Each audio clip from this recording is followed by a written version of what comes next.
Arruma suas malas, você não é bem-vinda. Meu filho disse. Levei as chaves de casa comigo.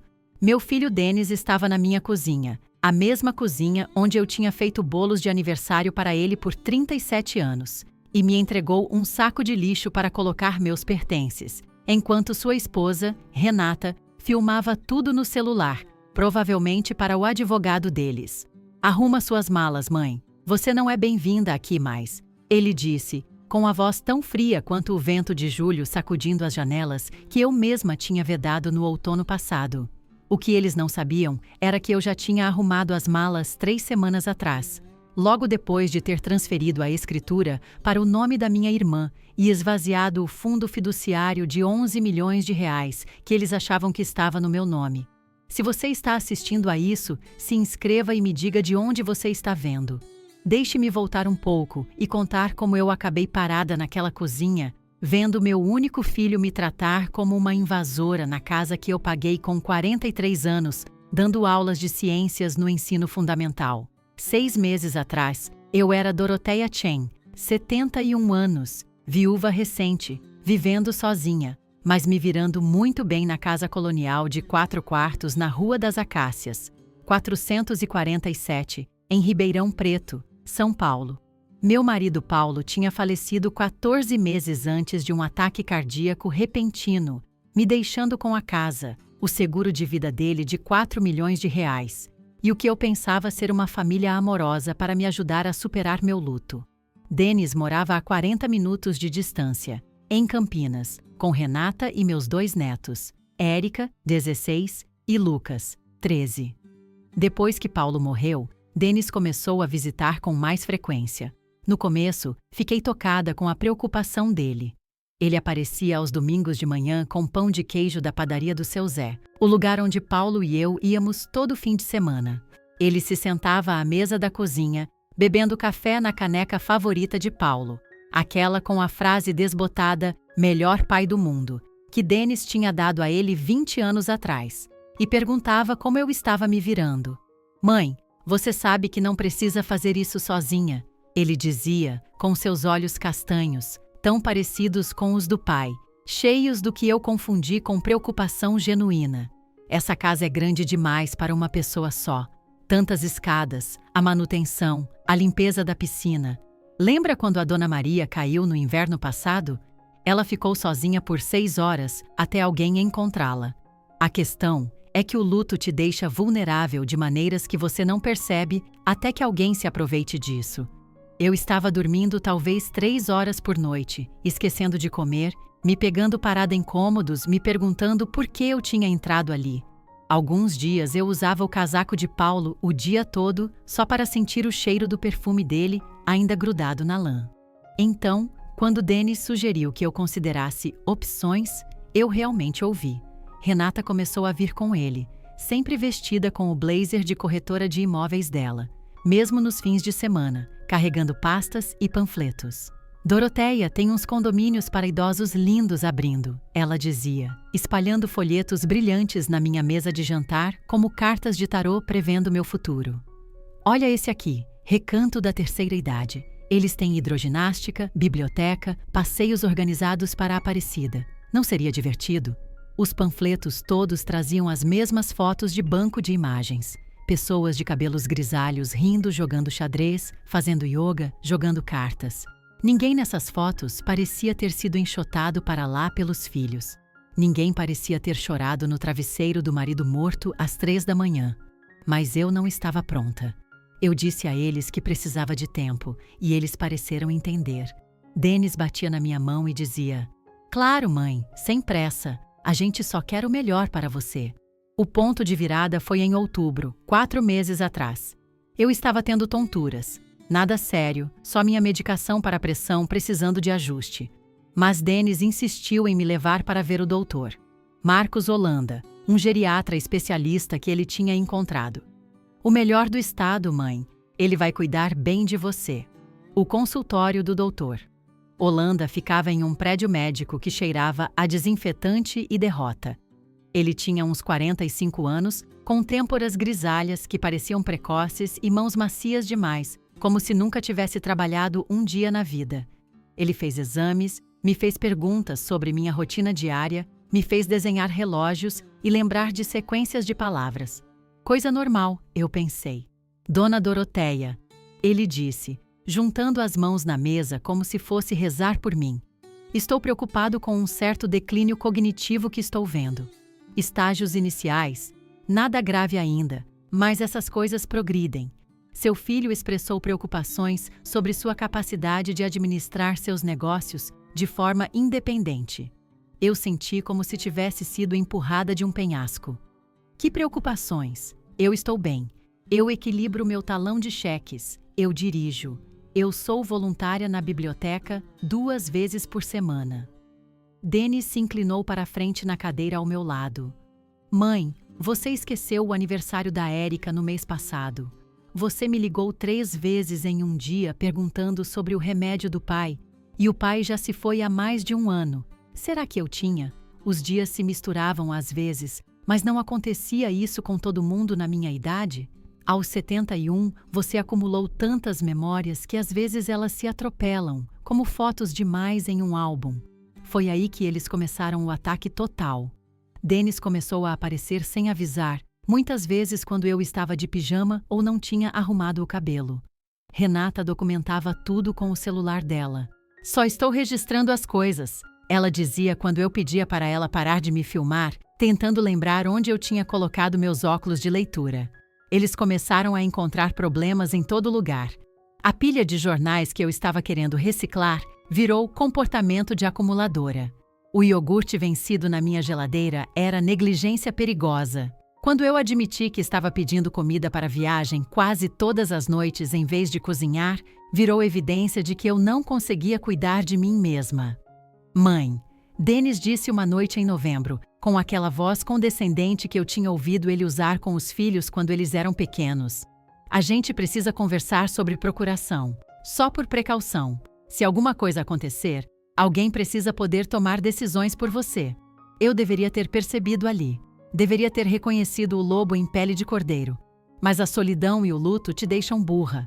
Te deixam grata por qualquer atenção, mesmo a envenenada. Então eu assinei os papéis que ele trouxe, mal lendo-os em meio às minhas lágrimas, quando ele disse: o pai ia querer que a gente cuidasse de você. Sangue é mais espesso que água, mas aparentemente não mais espesso que dinheiro.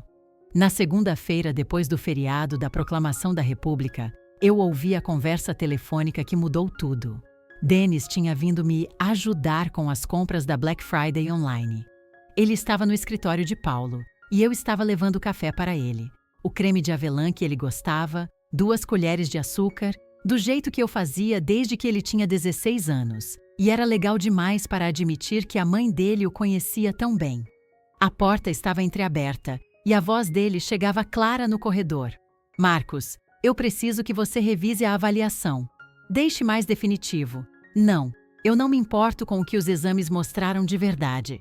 Nós já conversamos sobre suas dívidas de jogo, não conversamos? 40 mil é muito para dever para as pessoas erradas. Só escreva que ela está mostrando declínio rápido, confusão, incapacidade de administrar as finanças. Eu preciso de motivos para intervenção imediata. Só a casa vale 9 milhões de reais nesse mercado e tem pelo menos outros 5 milhões de reais em bens líquidos. Seus 10% continuam valendo. Só me entrega esse relatório até sexta. Eu fiquei parada naquele corredor, a xícara de café tremendo nas minhas mãos, sentindo algo dentro de mim que eu não sentia desde que Paulo morreu. Não era tristeza ou medo, era pura fúria cristalizada, daquele tipo que queima a névoa e o luto e substitui por uma clareza tão cortante quanto o ar de inverno. Eu coloquei o café silenciosamente na mesa do corredor e voltei sorrateiramente para a cozinha. Quando Denis surgiu 20 minutos depois, eu estava lavando a louça, cantarolando a música favorita de Paulo, do Sinatra. E aí, mãe? Achei que tinha sentido cheiro de café. Ah, querido, eu fiz um pouco, mas esqueci de terminar. Essa máquina danada, eu nunca lembro qual botão apertar. Eu dei a ele meu melhor sorriso de velha confusa, aquele que eu aparentemente precisaria aperfeiçoar. Ele relaxou, batendo no meu ombro. Sem problemas. A Renata está me esperando em casa mesmo. Mas, mãe, Eu marquei outra consulta com o doutor. Holanda para quinta. Só um acompanhamento. Que bom, querido. Você anota para mim? Sabe como eu esqueço das coisas. Depois que ele saiu, eu sentei à mesa da minha cozinha até o sol se pôr, planejando. Eles achavam que eu era só uma velhinha indefesa. Eles esqueceram que eu criei Denis sozinha por 3 anos, enquanto Paulo estava servindo, que eu voltei para a faculdade aos 45 para fazer meu mestrado, que eu lutei com a diretoria da escola por equipamentos de ciências melhores e ganhei. Eles esqueceram que antes de ser mãe ou viúva, eu era Doroteia Shen, poxa, e eu não sobrevivi 7 décadas sendo vítima de ninguém. A primeira coisa que eu fiz foi ligar para minha irmã Natália em Minas Gerais. Ela tem 68 anos, é esperta como uma navalha e cruel como uma cascavel quando alguém mexe com a família. Família de verdade, não o tipo que tenta te jogar fora como lixo. Tira essa bunda gorda daí e vem pra cá, ela disse depois que eu contei tudo para ela. A gente vai dar um jeito nisso. Eu não posso ir embora ainda. Se eu fugir, parece que eu estou realmente perdendo a cabeça. Eu preciso fingir enquanto coloco tudo em ordem. Então toma cuidado, Dot. Se eles estão dispostos a comprar um médico, quem sabe do que mais eles são capazes. Mas essa nem é a pior parte. 2 dias depois, eu descobri exatamente do que mais eles eram capazes. A consulta de quinta-feira com o doutor. Holanda correu exatamente como esperado. Ele expressou graves preocupações sobre minha deterioração rápida e recomendou a colocação imediata em uma instituição supervisionada. Denis já tinha escolhido uma, Lar Feliz, um lugar que custava R$40 mil por mês e tinha uma unidade especial para residentes com problemas de memória. A gente pode te mudar para lá na segunda, Renata disse, já calculando a comissão dela na venda da minha casa na cabeça, tenho certeza. Não se preocupe em arrumar muita coisa. Eles fornecem tudo o que você precisa. Eu assenti, fingindo confusão e obediência. Eu vou poder voltar para casa às vezes? Denis e Renata trocaram olhares. A gente vê, mãe. Vamos focar em te acomodar primeiro. Naquela noite, eu não consegui dormir. Às 2 da manhã, eu ouvi alguma coisa lá embaixo, passos na cozinha. Meu coração disparando, eu fui sorrateiramente até o topo da escada. As vozes chegavam claras na casa silenciosa. Tem certeza que é o suficiente? O sussurro de Renata. O Marcos disse que essa dose só vai deixar ela confusa e desorientada por alguns dias. Tempo suficiente para colocá-la no lar feliz. Uma vez lá, a equipe vai presumir que qualquer reclamação é só a demência falando. E se ela se recusar a ir? Aí a gente aumenta a dose. De qualquer jeito, na semana que vem, a gente vai ter o controle de tudo. Eu ouvi o tilintar de vidro, líquido sendo despejado. Eles estavam drogando meu leite, a única coisa que eu bebia todas as manhãs sem falta. Meu filho, o bebê que eu carreguei por 9 meses, amamentei durante as cólicas, fiquei acordada cuidando durante a catapora, estava me envenenando. Eu voltei sorrateiramente para o meu quarto, tremendo não de medo, mas de fúria. De manhã, eu derramei meu leite na pia quando Denis não estava olhando e substituí por uma embalagem nova que eu tinha escondido atrás dos picles. Eu agi de forma confusa o suficiente para mantê-los satisfeitos, mas não o suficiente para parecer realmente incapacitada. Na sexta-feira à noite, Natália dirigiu de Minas Gerais no carro dela, que Denis definitivamente não reconheceria. Ela estacionou a 3 quarteirões de distância e entrou sorrateiramente pela porta dos fundos à meia-noite, como se fôssemos adolescentes de novo. Jesus, Dot, você está com uma cara horrível. Eles estão me drogando. Eu tenho fingido que estou tomando. Ela me abraçou forte, e pela primeira vez desde que Paulo morreu, eu senti como se não estivesse sozinha. Nós vamos enterrar esses canalhas, ela sussurrou no meu cabelo. Nós passamos o fim de semana implementando nosso plano. Natália tinha trazido o sobrinho advogado dela, Jairo, que tinha dirigido separado e ficado hospedado no Hotel Nacional no centro.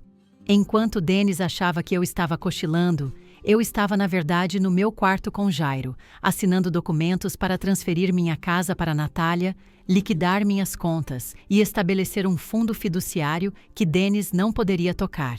A procuração que ele fez você assinar não vale nada, Jairo disse, revisando os papéis. É limitada a decisões médicas e só entra em vigor se você for declarada incompetente por 2 médicos independentes. O Dr. Holanda pode estar no bolso do Dennis, mas ele é só um. Nós vamos solicitar uma segunda avaliação da Dra. Sara Matos na USP. Ela é a prova de balas. Já testemunhou em casos de abuso de idosos antes. Por quanto tempo eu tenho que continuar fingindo? Só até segunda-feira. Nós precisamos que tudo seja transferido e documentado. Aí a gente dá o bote. Domingo foi o dia mais difícil da minha vida. Dennis e Renata vieram para jantar. A última rodada de vitória deles antes de me mandarem para o lar feliz. Eles trouxeram as crianças, e ver Érica e Lucas quase quebrou minha determinação. Érica me abraçou forte e sussurrou: "Eu te amo, vó." Eu não ligo para o que eles dizem. Você não está doente. Eu queria contar tudo para ela, mas eu só a abracei forte e memorizei o cheiro do shampoo de morango dela. Depois do jantar, Dennis levantou a taça de vinho dele. "Aos novos começos", ele disse, sorrindo para Renata. "A família", eu respondi, olhando-o diretamente nos olhos. Segunda-feira de manhã chegou cinzenta e amarga, clima apropriado para uma traição. Dennis chegou às 8 da manhã em ponto com Renata e 2 homens da empresa de mudanças. "Hora de ir, mãe", ele disse, nem fingindo estar triste com isso. Eu fiquei parada na minha cozinha, olhando em volta para a vida que eu tinha construído, a casa onde eu tinha criado meu filho, onde Paulo e eu tínhamos sido felizes. Eu preciso de um momento para me despedir. 5 minutos, Renata disse, já no telefone com alguém sobre colocar a casa à venda. Eu caminhei por cada cômodo, não me despedindo, mas reunindo forças de cada memória gravada naquelas paredes. No escritório de Paulo, eu toquei na mesa dele uma última vez e sussurrei: "Assista a isso, meu bem." Quando eu voltei para a cozinha, Dennis estava impaciente. "E aí, mãe? Eles estão esperando a gente." Foi aí que eu disse as palavras que eu tinha ensaiado. "Arruma suas malas. Você não é bem-vindo aqui mais." Dennis realmente riu. "Mãe, você está confusa. Você é quem está indo embora, lembra?" "Não, Dennis. Você que está. Esta casa foi transferida para o nome da Natália na sexta-feira. Sua procuração não vale nada sem a confirmação de um segundo médico, que você não vai conseguir. Ah, e o fundo fiduciário que você achava que ia herdar. Foi doado para o abrigo para mulheres de Ribeirão Preto, todos os 11 milhões de reais. Eu tenho os recibos." A cor sumiu do rosto dele. "Você não pode fazer isso. Você não é competente." O doutor Holanda disse. "O doutor Holanda vai estar ocupado demais lidando com o Conselho de Medicina para dizer qualquer coisa. Nós temos uma gravação da sua conversa telefônica. O sobrinho da Natália, Jairo, trabalha na polícia. Eu esqueci de mencionar isso. Ele achou sua conversa sobre me drogar muito interessante." Renata derrubou o celular dela. Ele bateu no chão de cerâmica que Paulo e eu tínhamos escolhido para o nosso 20º aniversário. "Mãe, por favor." "Eu não sou mais sua mãe. Uma mãe não cria um filho que a envenenaria por dinheiro. Sai da casa da minha irmã antes que eu chame a polícia. E Dennis, essa chave no seu bolso não vai funcionar. Nós trocamos as fechaduras no sábado." Os homens da mudança, que estavam assistindo a essa cena se desenrolar como uma novela, recuaram em direção à porta. "A gente só vai indo", um deles disse. O rosto de Dennis foi de branco a vermelho. "Você não pode fazer isso. Eu vou contestar. Eu vou provar que você é louca." "Com que dinheiro?" "Eu sei das suas dívidas, Dennis. A segunda hipoteca da sua casa que você não contou para a Renata, as perdas no jogo, o caso com a sua secretária que você tem financiado com as comissões de imóveis da Renata." Renata se virou para Dennis. "O quê?" Eu sorri. O primeiro sorriso genuíno que eu sentia em meses. "Ah, ele não mencionou a Bruna? 26 anos, grávida. Tem umas mensagens muito interessantes do seu marido prometendo te deixar assim que ele colocasse as mãos no meu dinheiro. A coisa linda sobre destruição familiar é que uma vez que você acende o pavio, você pode simplesmente dar um passo para trás e assistir à explosão." Renata estava gritando. Denis estava tentando explicar. Érica e Lucas, que estavam esperando no carro, entraram correndo para ver o casamento dos pais implodindo na minha cozinha. Vó, o que está acontecendo? Lucas perguntou com lágrimas nos olhos. Eu me ajoelhei, meus joelhos rangendo, mas meu espírito voando. Seus pais estão recebendo algumas consequências, querido. Lembre-se disso. Ações têm consequências. Denis agarrou o braço de Renata. A gente conversa sobre isso em casa. Ela se soltou. Casa? Você quer dizer a casa que você hipotecou pelas minhas costas? Essa casa? Enquanto eles brigavam até a porta, Denis se virou uma última vez. Isso não acabou. Sim, acabou, eu disse. A propósito, veja seu correio.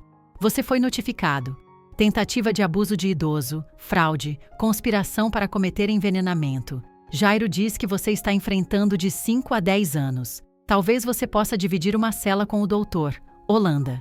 Eles saíram, ainda brigando, os filhos chorando, a vida suburbana perfeita deles em ruínas. Eu fiquei parada na minha porta, a porta da Natália, tecnicamente, e assisti a eles irem embora. Natália apareceu ao meu lado, segurando 2 xícaras de chá. Você está bem?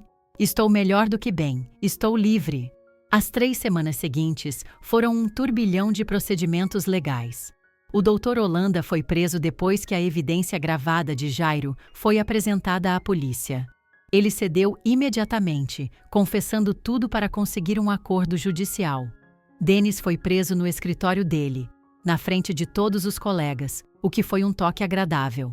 Renata entrou com pedido de divórcio antes mesmo dele ser fichado. O Conselho de Medicina revogou a licença de Holanda. O promotor, emocionado por ter um caso de abuso de idoso tão claro, jogou o livro em cima dos 2. Denis pegou 7 anos, saindo em 4 com bom comportamento. Holanda pegou 3 anos e teve que pagar R$500 mil em restituição. Mas é aqui que a história fica realmente interessante. Lembra daqueles homens que Denis contratou para me mudar? Um deles, Toninho, me ligou uma semana depois. Dona Doroteia? Espero que a senhora não se importe que eu esteja ligando. Eu peguei seu número com o advogado. Disse que podia entrar em contato com a senhora. O que posso fazer por você, Toninho? É mais o que eu posso fazer pela senhora. Eu gravei tudo naquele dia no meu celular. Seu filho também tentou nos contratar para garantir que a senhora tivesse um acidente durante a mudança. Disse que velhos confusos caem das escadas o tempo todo. Meu sangue gelou, depois esquentou. Você tem isso gravado? Sim, senhora. Já dei uma cópia para o seu advogado e para a polícia. Mas eu queria que a senhora soubesse pessoalmente. Minha avó passou por algo parecido. Eu não brinco quando se trata de idosos. Essa evidência adicionou conspiração para cometer assassinato às acusações de Denis. Os 7 anos dele viraram 15. Eu testemunhei no julgamento. Sentei ali no meu melhor terno azul marinho, o mesmo que eu usei no funeral de Paulo, e contei tudo. Como meu filho tinha planejado roubar minha casa, meu dinheiro, minha dignidade, minha vida. Como ele tinha alistado a esposa dele e um médico corrupto. Como eles tinham me drogado, me manipulado, tentado me fazer acreditar que eu estava perdendo a cabeça. Dona Doroteia, o promotor perguntou, como a senhora se sentiu ao descobrir que seu filho estava fazendo isso? Eu olhei para Denis sentado à mesa dos réus. Ele não me encarava. Como se meu coração estivesse sendo arrancado enquanto eu ainda estava respirando. Mas sabe de uma coisa? Corações crescem de novo mais fortes se você deixar. E o meu cresceu. O júri deliberou por menos de 2 horas.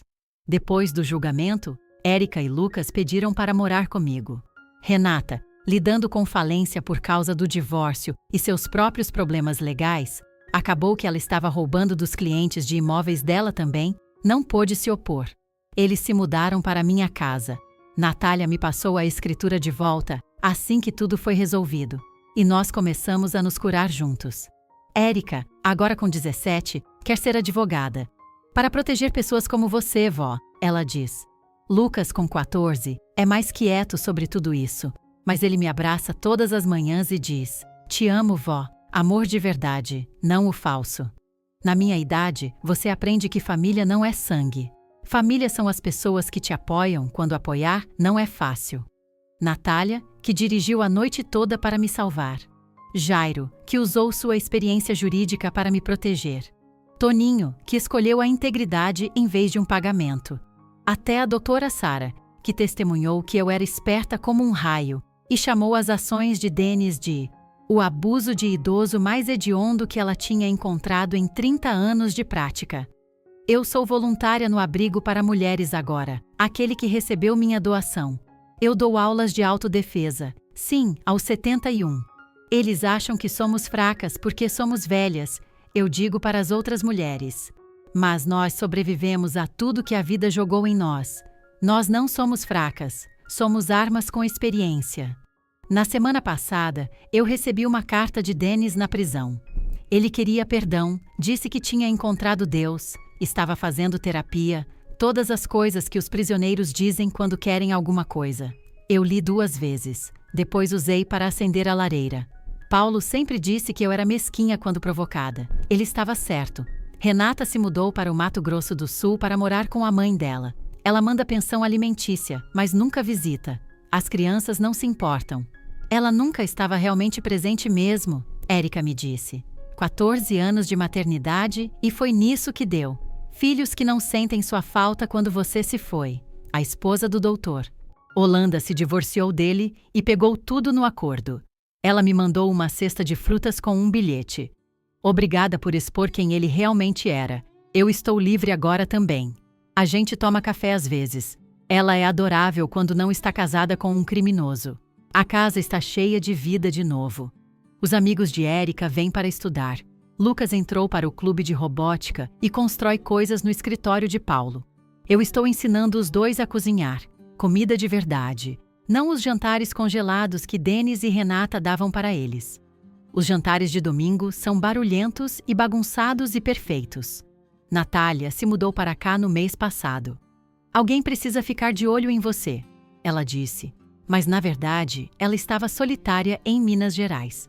Nós somos como as Golden Girls, mas mais maldosas e com histórias melhores. Nós bebemos vinho na varanda e acenamos para os vizinhos que todos sabem exatamente o que aconteceu. Dona Maria, aquela que Denis disse que caiu e não foi encontrada por horas? Ela traz biscoitos para nós e diz: "Que bom para você, Doroteia, que bom para você." A questão é que vingança, dizem, não traz paz. Estão errados. Toda manhã eu acordo na minha casa, faço café na minha cozinha e olho para as fotos na minha lareira. Paulo, os netos, Natália, mas não Denis. Nunca Denis. E eu sinto paz. Do tipo que vem de saber que você se recusou a ser uma vítima, que você lutou, que você venceu. Às vezes eu penso em Denis na cela dele. Me pergunto se ele pensa naquele momento na cozinha quando ele me disse para arrumar minhas malas. Me pergunto se ele lembra de todos aqueles aniversários, todas aquelas peças da escola, todas aquelas vezes que eu o apoiei mesmo quando ele estava errado. 40 anos de maternidade, e foi nisso que deu. Um filho na prisão por tentar matar a mãe por dinheiro. Mas principalmente, eu não penso nele de jeito nenhum. Eu penso em Paulo, que teria ficado horrorizado, mas também orgulhoso que eu lidei com isso sozinha. Eu penso nas inscrições para a faculdade de Érica e nas competições de robôs de Lucas. Eu penso no cruzeiro que Natália e eu vamos fazer no mês que vem, primeira classe, porque eu posso pagar agora que não estou sendo envenenada e roubada. Eles achavam que eu era só uma velhinha indefesa. Eles esqueceram que velhas sobreviveram a tudo que as jovens ainda têm medo. Nós enterramos maridos, criamos filhos, vimos nossos corpos mudarem, nossos amigos morrerem, nossos mundos mudarem. Nós fomos subestimadas por tanto tempo que ser subestimada virou nosso superpoder. Aos 71, eu achava que minha história estava terminando. Acabou que estava só mudando de gênero, de drama familiar para thriller de vingança. E deixe-me dizer, eu gosto mais dessa versão. Nessa versão, a velha vence. O vilão vai para a prisão. A casa fica nas mãos certas. Os netos aprendem o que família de verdade significa. Sangue é mais espesso que água, mas não é mais espesso que justiça. Na última quinta-feira, teria sido o 75º aniversário de Paulo. Eu visitei o túmulo dele com as crianças, trouxe as flores favoritas dele, rosas amarelas, porque ele era sentimental assim. Eu sinto sua falta, vô, Lucas disse, arrumando as rosas cuidadosamente. Ele estaria orgulhoso de você, vó. Érica acrescentou. Por lutar, por nos proteger. Eu fiquei ali entre meus netos, olhando para a lápide do único homem que realmente me amou de verdade, e senti algo se acomodar no meu peito. Não fechamento. Isso é bom demais para a vida real, mas aceitação. Essa era minha vida agora, bagunçada, complicada, às vezes dolorosa, mas minha. Sabe o que o vô diria? Eu disse a eles. Ele diria que a melhor vingança é uma vida bem vivida. Então vamos vivê-la. Nós fomos na padaria do seu Zé depois, pegamos pão de queijo, sentamos na mesma mesa que Paulo e eu costumávamos compartilhar. O dono, o seu Zé em pessoa, veio até nós. Ouviu o que aconteceu, Doroteia. Seu Paulo estaria orgulhoso.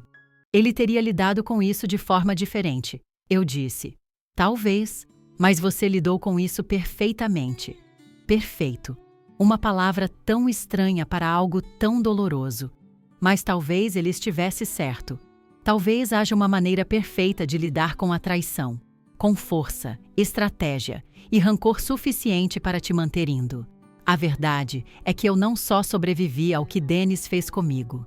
Eu me transformei por causa disso.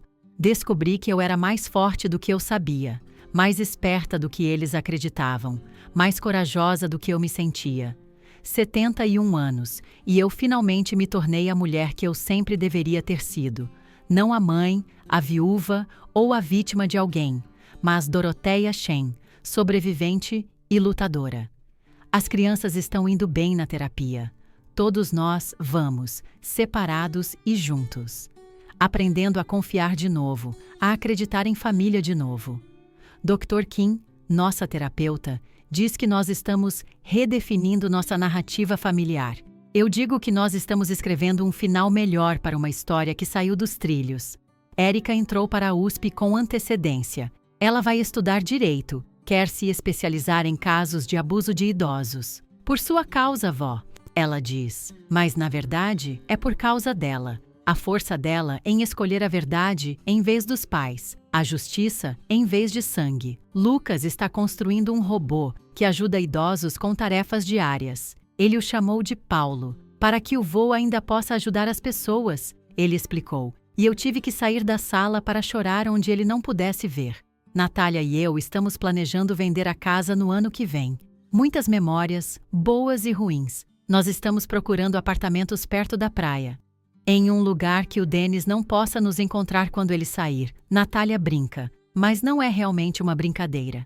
Eu fui convidada para falar em grupos de defesa dos idosos, para compartilhar minha história. Você dá esperança para eles, a organizadora disse. Mostra para eles que eles não são impotentes. Poder. Era sobre isso que tudo isso se tratava, não era? Denis achou que ele tinha porque ele era mais novo, porque ele era meu filho, porque ele tinha um médico no bolso dele. Mas poder de verdade não é sobre idade, ou relacionamento, ou dinheiro. É sobre se recusar a ser uma vítima. É sobre lutar mesmo quando as probabilidades estão contra você. É sobre saber seu valor mesmo quando seu próprio filho tenta te jogar fora como lixo. Algumas noites eu sonho sobre aquele confronto na cozinha. Mas nos meus sonhos, eu não só digo para Denis ir embora. Eu digo a ele tudo o que eu não consegui dizer na vida real. O quão desapontada eu estou, como o pai dele choraria ao ver no que ele tinha se tornado. Como eu me culpo por criar alguém capaz de tanta crueldade. Nos meus sonhos, ele chora e implora por perdão.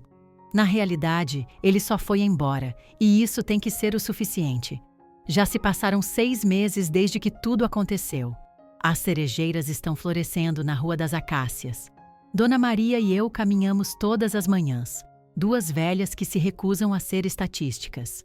Nós não falamos muito sobre o que aconteceu, mas às vezes ela aperta minha mão e diz: "Você fez bem, Doroteia. Você fez bem." Eu penso em Paulo todos os dias. Me pergunto o que ele faria de tudo isso. Ele sempre disse que eu era a forte, mesmo quando eu não acreditava. "Doroteia", ele dizia, "você poderia sobreviver a qualquer coisa. Você é titânio disfarçado de carne." Eu achava que ele estava só sendo romântico. Acabou que ele estava certo. O fundo fiduciário que eu doei para o abrigo para mulheres ajudou dezenas de mulheres a escapar de situações abusivas. Eles nomearam uma ala com o meu nome e o de Paulo, o Centro Doroteia e Paulo Chen, para o empoderamento feminino. Denis vai ver todos os dias quando ele sair. Fica bem em frente ao escritório de condicional. Às vezes, o karma precisa de uma ajudinha. Às vezes, o universo precisa que você seja seu instrumento de justiça.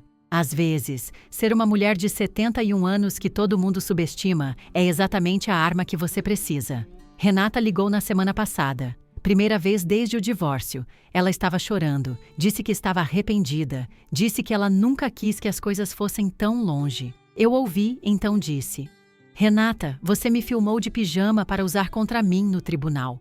Você assistiu seu marido me envenenar. Você contou meu dinheiro antes mesmo de eu ter ido. Seu pedido de desculpas não significa nada. Não ligue de novo. Ela não ligou. Érica me perguntou uma vez se eu perdoo o pai dela.